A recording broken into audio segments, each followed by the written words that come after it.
Hello and welcome to In Focus, the Duncairn Arts Centre's documentary series that features the very best young musical talent. Today we are in the sunshine of Marley Park on the outskirts of Dublin to meet the singer-songwriter Sammy Copley. Sammy came to prominence through social media, where his video cover versions of classic rock and pop songs have gained millions of views. In January of this year, Sammy released his tender and heartfelt debut album, Growing Pains, and you'll hear him perform various songs from the album throughout the show. I'll also be speaking with Sammy about his music, his viral videos, and on how music can be used as a form of activism. But first, here's Sammy performing one of Edith Piaf's signature songs, Écoutez.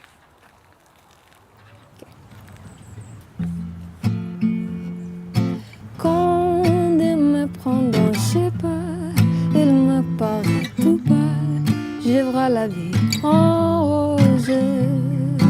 Il me dit des mots de tous les jours, et ça me fait quelque chose. Il est centré dans mon cœur, on est prêt de bonheur, dont je connais la cause. C'est lui pour moi pour lui dans la vie. Il m'a dit, là j'aurai pour la vie. Et dès que je l'aperçois, alors j'en sens et moi, mon cœur qui bat. Hold me close and hold me fast, this magic spell you cast. This is la vie en rose. When you kiss me, heaven sighs. I know I close my eyes, I see la vie en rose. When you press me to your heart, I'm in a world apart, a world where roses bloom. And when you speak, angels sing from above. Everyday words seem to turn into love songs. So give your heart and soul to me, and life will always be la vie en rose.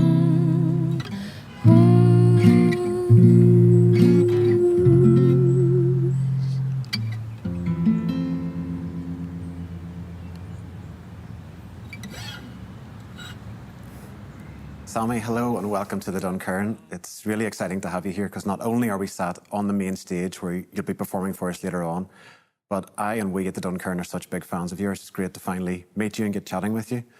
And we, as many people did, came to notice you through your social media channels. So I wanted to start off by asking just what ways that you have used social media and how important it's been in the early stages of your career. Yeah, so basically about 5 or 6 years now, when I was like 14, I had written an original song just like on a whim and decided to put it up on YouTube just to like have it somewhere to send to people. And then just started kind of consistently uploading, I guess like every week for a few years. It was fun and it was really only an audience of like my friends and a few strangers. And I thought that was all it was ever going to be and I was happy with that. And then in 2019, I want to say, the Bohemian Rhapsody film came out and a cover I had done, a really bad cover of Killer Queen, got thrown out into the like For You page, I guess, and pushed to a lot of people. And my audience kind of blew up, I guess, which has been wild. It was very strange to go from having a very small following to having like, for my like standards, a massive one out of nowhere.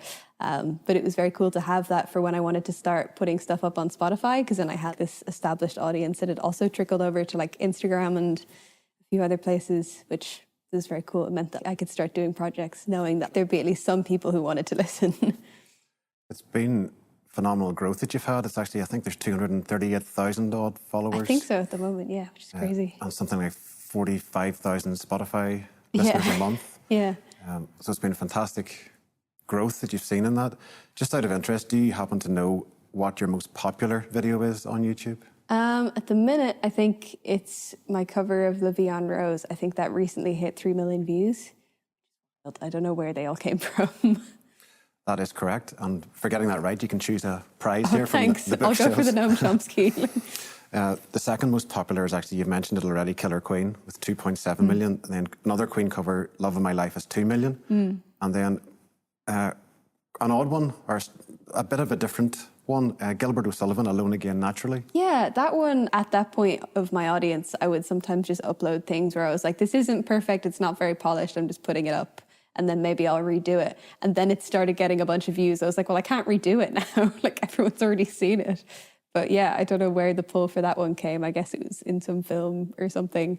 But yeah, that's a great song. I think from what I've seen on your channel, you have covers of, for example, the Beatles, ABBA, Billy Joel, James Taylor, Radiohead, Ella Fitzgerald, Anastasia, CeeLo Green, Bob Dylan, Dodie. I made a note, everything from Billie Holiday to Billie Eilish. So where did you get such an eclectic taste in music? That's a good question. I was kind of raised listening to music, I guess. There's this thing that my parents tell me where when I was little, they used to read to me every night. And my mom started getting fed up of it because I get her to read me the same book every single night. And she's like, okay, no, we're just going to start listening to music. And kind of went from like the Sugar Babes to James Taylor is the line I like to say. Yeah, I don't know. I feel like it's quite broad. There's not really one genre that I enjoy the most, although I guess jazz and folk are kind of my big ones. When you're kind of deciding what songs to cover for YouTube, is there a lot of thought goes into it, or is it just you just enjoy the song? Yeah, I usually like to go for ones that I enjoy a lot. I think I get a lot of requests in the comments. That's kind of like the thing that comes with being a musician on YouTube, I guess, is that every time you post someone's like, no, do this one. But yeah, I kind of really like to choose ones that I particularly enjoy. Like the Paul Brady one, I decided to learn because the guitar was a bit of a challenge, and I think that song's delightful, the Arthur McBride. Yeah, so some of them I'll just do because like I want a challenge, and other ones it'll just be one that's like stuck in my head. So yeah.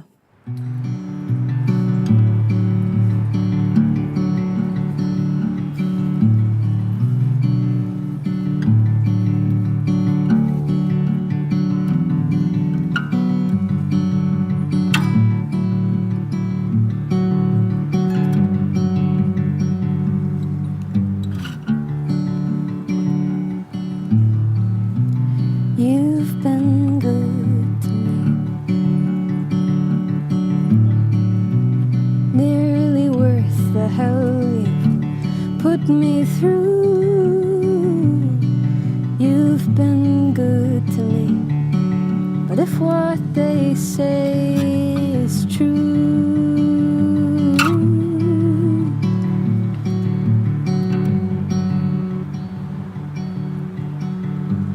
you've been good to her too.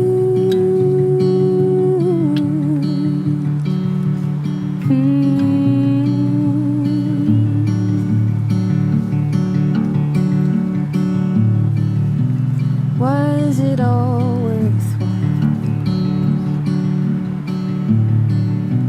Had your secrets, ate them too, but was it all worthwhile when it finally fell through?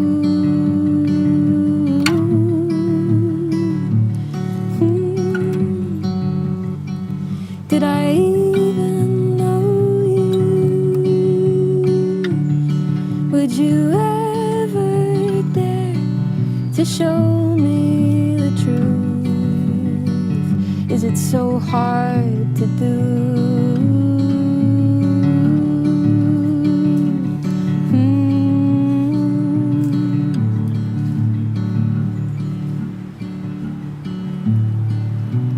Long time no see. How's the world been treating you? Long time no see, but I heard you're leaving soon.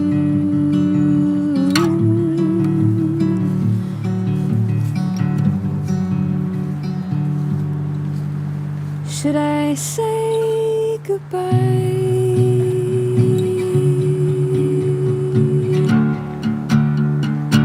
Should I say goodbye?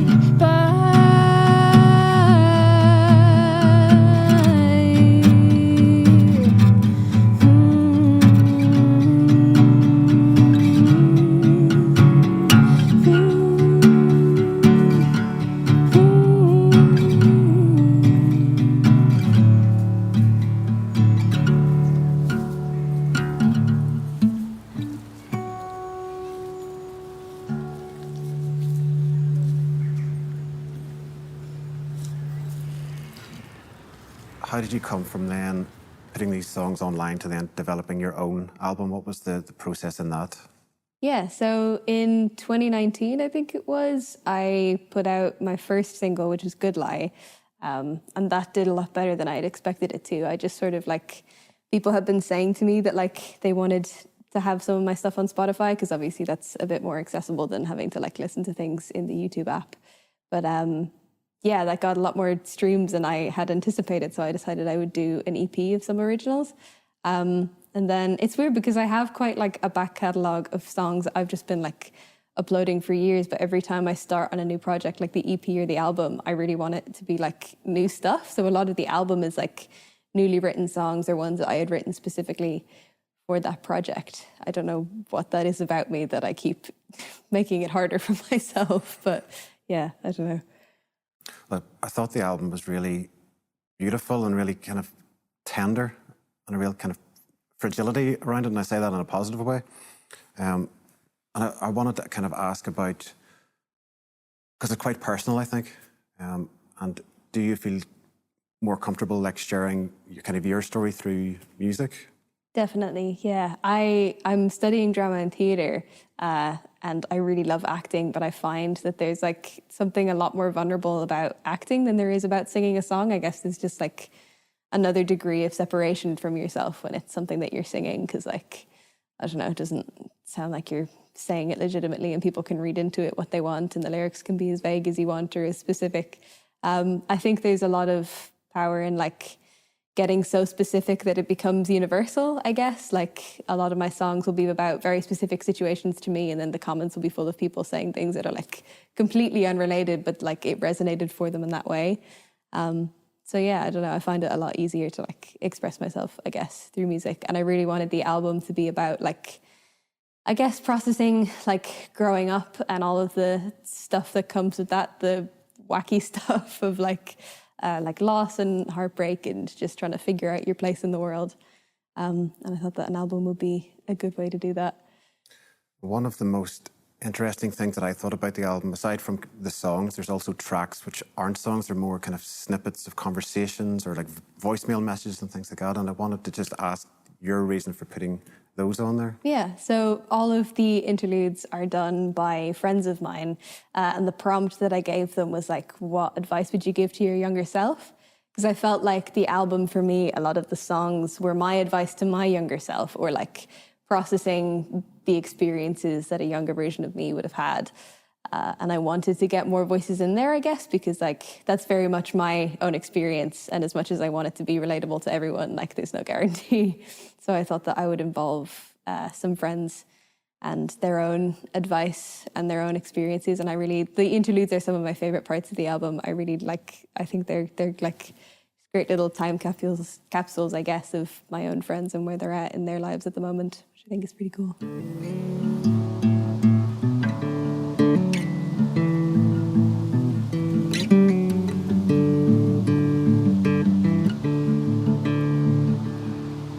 The first time I rode my bike, sailed right through a traffic light. Head over heels, I watched the wheels give way. Twist and turn until the ground, lost until I hear the sound of my father come, run to save the day. Growing pains, they hit me, life goes by so quickly. Take my hand and never let me go.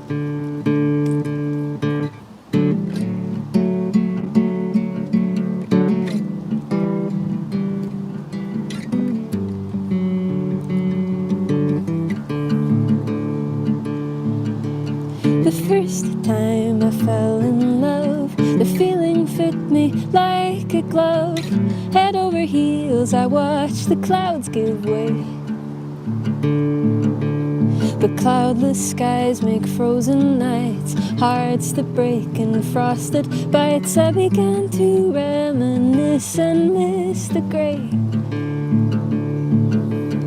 Growing pains, they hit me, life goes by so quickly. Take my hand and walk me through it slow.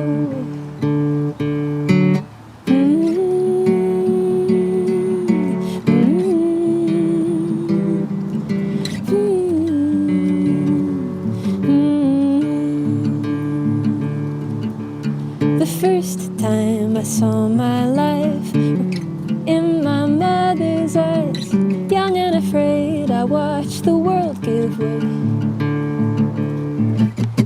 The future bold and bright and blue, full of things I learned from you. Love enough to make the books come true. Words to see me through it all.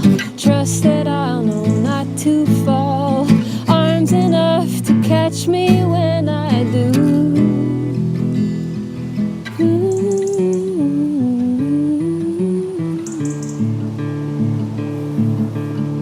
Growing pains, they hit me. Life goes by so quickly. Take my hand and walk me through it slow.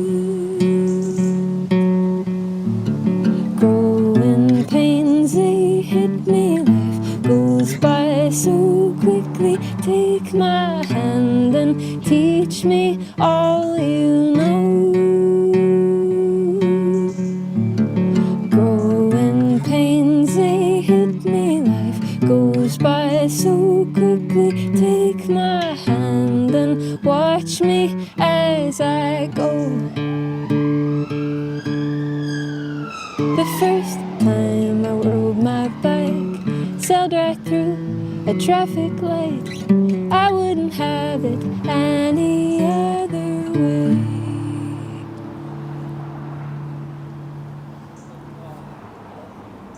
There was a quote I heard many years ago that stuck with me from the great songwriter Burt Bacharach, who said that he loves songs, or he tries to write songs that people can whistle in terms of the melody. Yeah. And that was something I thought that really set your music apart, was these melodies that stick in your head long after you've heard the song.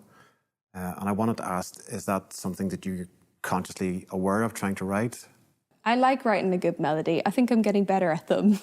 I guess because my music taste is quite haphazard, I guess, and a lot of it comes from jazz and folk and stuff, where a lot of the melodies would be a bit more unconventional. I guess that I take a lot of inspiration from those to try and push it to be something that is unique, that would stick in your head a little bit more, because maybe it's something you haven't come across before. What then is your approach to writing a song? Does it start music, words, melody? A good question, because I'm not entirely sure.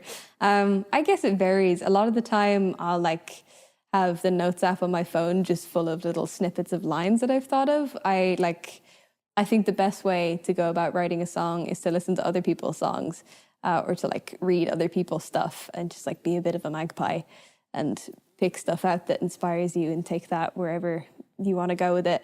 So I guess I usually start with lyrics, but then I'll normally fiddle around on the guitar. I've kind of gotten a bit stuck lately where I'm writing everything in open D, and I think I need to tune my guitar into something else for once.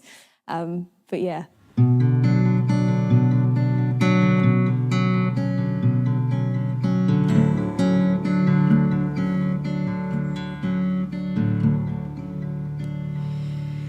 We built houses out of sand, castles big and bold and grand, but blew them away when morning came. You built stations and railways and trains. I longed for far-off adventures and plains, yet we stand by the coast. Packed a suitcase for a ghost. We can take off anytime you like.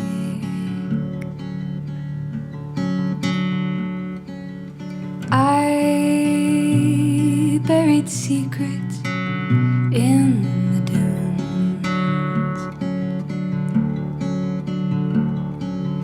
You sang a love song for the moon,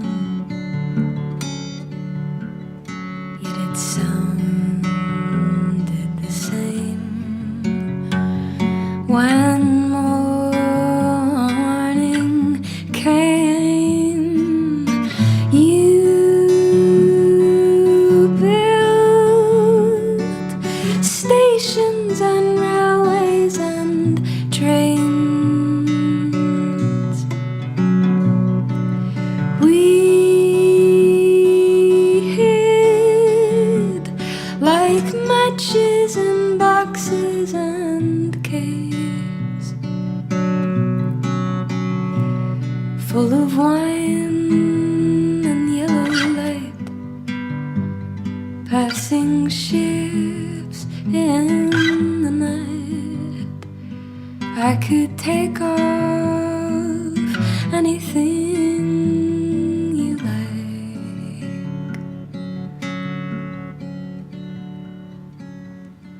See you now by the coast, the one who knows me most.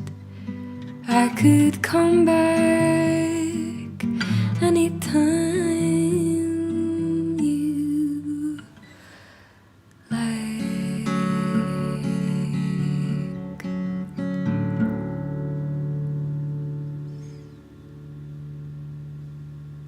Your album Growing Pains came out in January of this year, and then in the summer you had a single called Marsha, which was a musical tribute to Marsha P. Johnson, the gay liberation activist and drag artist. And Marsha's story is filled with such kind of excitement and passion, but at the same time, such kind of heartache and ultimately tragedy at the end. And I wanted to ask just what Marsha's story meant to you, or why you were inspired to pen that song. Yeah, I guess as a queer person, there's kind of this feeling that you kind of carry around with you, that there's so many people that, because of the AIDS crisis and obviously the way that the community has been historically treated, there's so many people that would have done so much work to get us to where we are today that will never get to experience it for themselves or to appreciate it for themselves, despite being the reason that we are like at this point in time. And I feel very lucky to live in a world and a place where I'm free to do the things that Marsha really never could, even though like we have some things in common, I guess, in terms of an overlap of identities. And yeah, I just really wanted to pay tribute to someone that I feel just deserves to be remembered for the work that she did, and among like her peers like Sylvia Rivera, like are just why we're here today. And I feel like it's really important to honor that and never forget to keep pushing for more, because obviously like we're nowhere near where we should be in terms of the death rates of like Black trans women. I know is probably the highest of any group, particularly in America. And yeah, I just really wanted to make something that honored that and also was like a reminder of the work that she had done and how far we kind of have to go, I guess. Well, it's a beautifully constructed song. And I wanted to kind of lead on then to ask you about, do you think music or artists in general should be using their art form as a kind of activism?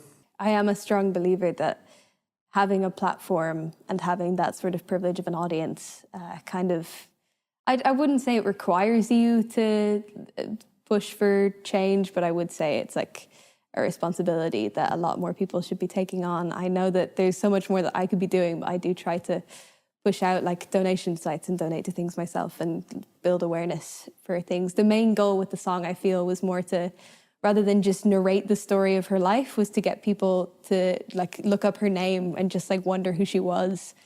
and look more into her, and maybe look into like the Marsha B. Johnson Institute, which pushes for rights of Black trans people in America, and funds healthcare and stuff for them. So yeah, I don't know. I feel like it is definitely important when you have an audience to use your powers for good, I guess.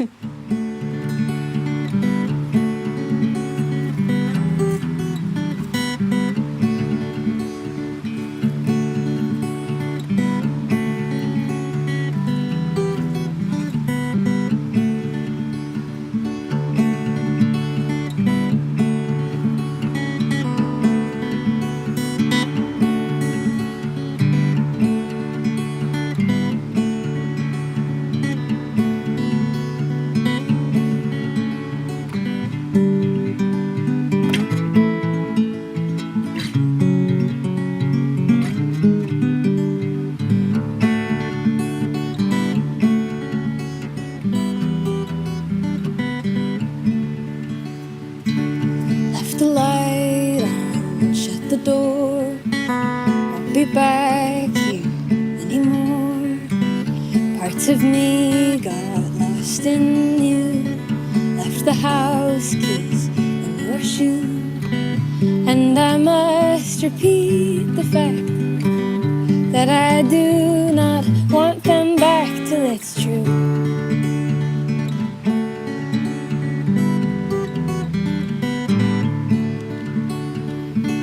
Left the light on and shut the door. Won't be back here anymore. Parts of me were built in you.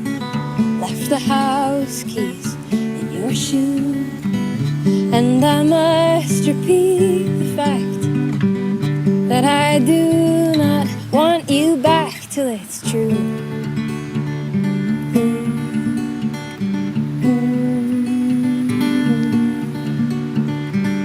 I'm moving out, you're moving in.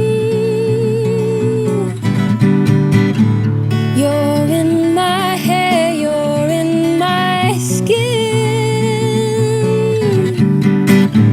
I tore you out of all these lines. I find you back from time to time.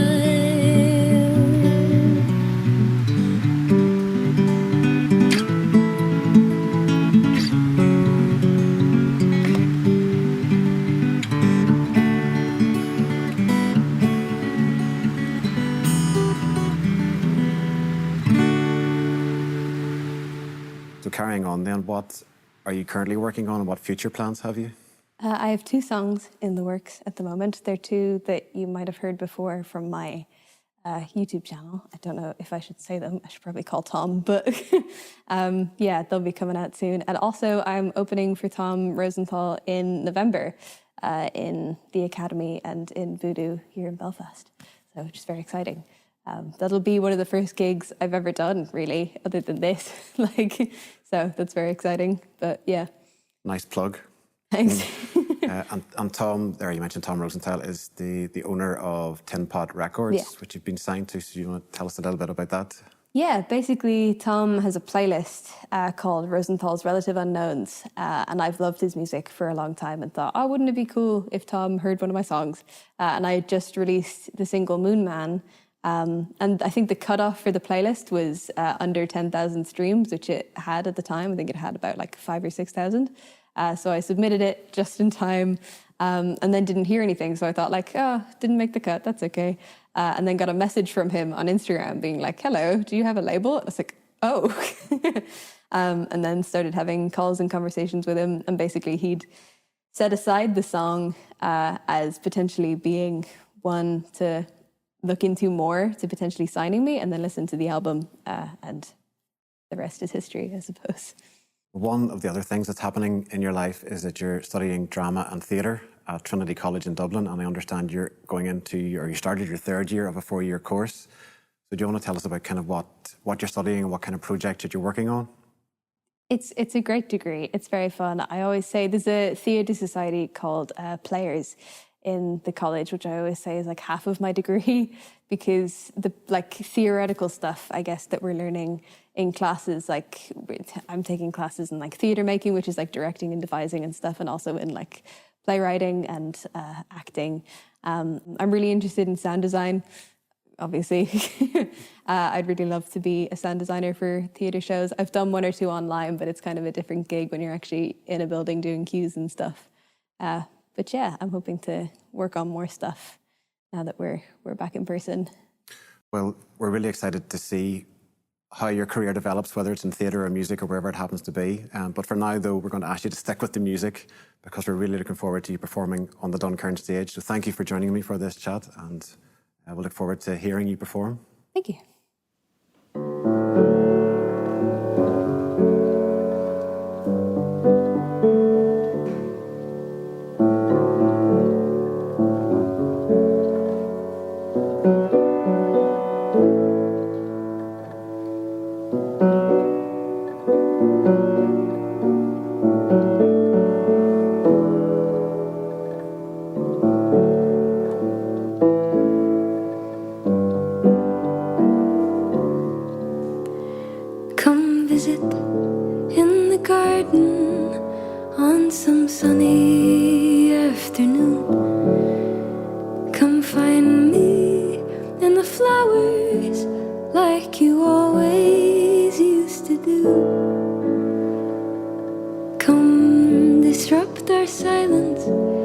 This pact we softly made to keep things how we left them and leave other things unnamed. You've dusted off the old book, the one I dearly missed. You've come to read a chapter, the one we often skipped.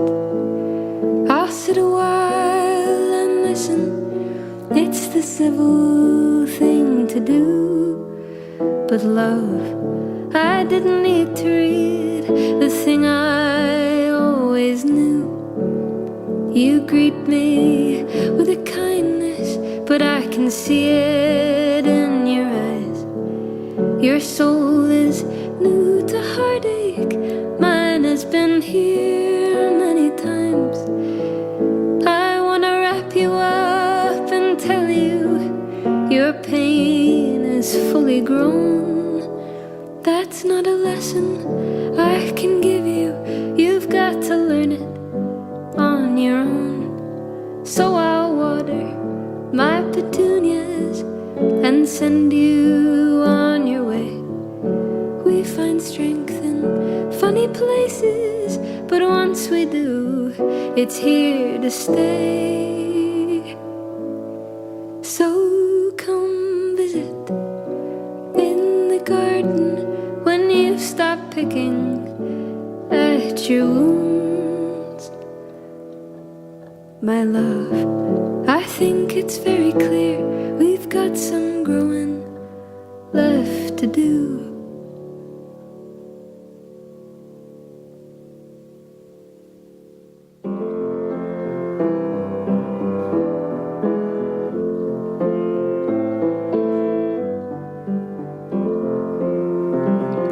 Why should I be rewarded for work done long before me? I am reaping what was sown before my time. And God, does it feel sordid, this love I have afforded? You broke your back so I could straighten mine. Marsha, love, your soul was not a crime. You taught me not to pay them any mind. Now every time I speak my truth in little ways, I live for you to prove the love you gave was worth your time.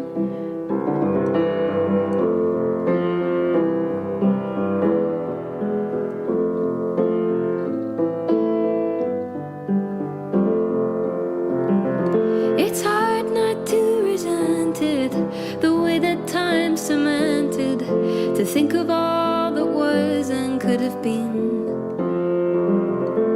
And in the early hours, I think about your your flowers, how you tried so very hard to set us free. Marsha, love, your soul was not a crime. You taught me not to pay them any mind. Now every time I speak my name, I hope you guys